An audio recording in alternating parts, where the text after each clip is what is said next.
Hello. The first course that I'd like to introduce you to is Introduction to Selling, and just one of the various business models that we take you through on the open program entitled Introduction to Selling. One of the business models that I take you through is the selling triangle, which I'm going to explain for you now. Introduction to selling is something that is very relevant to new or even existing salespeople that are looking to refresh their sales skills within your workplace. And I think this model represents very clearly and very concisely in terms of what your salespeople should be doing with new or existing clients and businesses. It's a great model because it's very simplistic, it's very effective, and it's very easy to understand. And I'm going to take you through it now. While you're selling to a new or an existing client, there are 4 areas that you normally would cover as a salesperson. And I'm going to break those 4 areas down now. The 4 areas are typically the process that most salespeople selling a product or a service go through.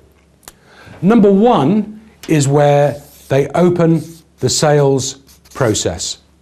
And this is things like building rapport, getting to know about the client, letting the client know a little bit about you and your product and service.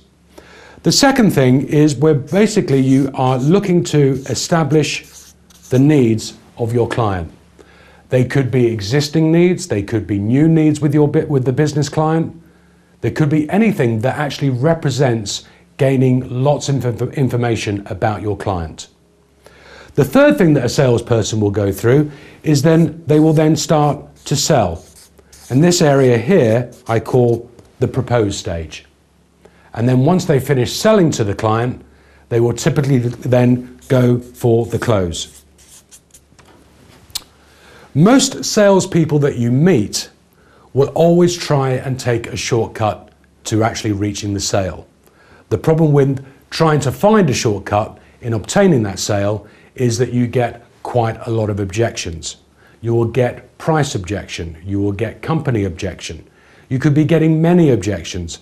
But the aim of the salesperson is to reduce the risk of objections actually being raised by your customer. And this is something, and this model represents very clearly how we can actually try and minimize the risk of objections being raised by the client. Most salespeople will follow this triangle. So if you imagine in terms of the time spent and the quality time spent within the red triangle will represent what a poor, ineffective salesperson will do. What they'll do in this area of the triangle here is that they will spend very little time in researching the client, very little time in actually building some rapport. Then here, they'll spend very little time in actually asking good business questions. And here, they will spend lots of time actually trying to sell the product.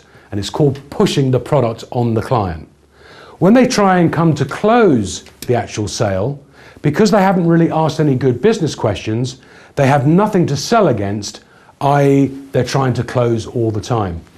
So ideally what we need to do is we need to have the salesperson working in the opposite approach. So literally turning this sales process upside down, where they're spending a lot more time and research with the client in this area, building lots of rapport, using good, highly effective business questions, and then their selling time is reduced because they have a lot more information about the client.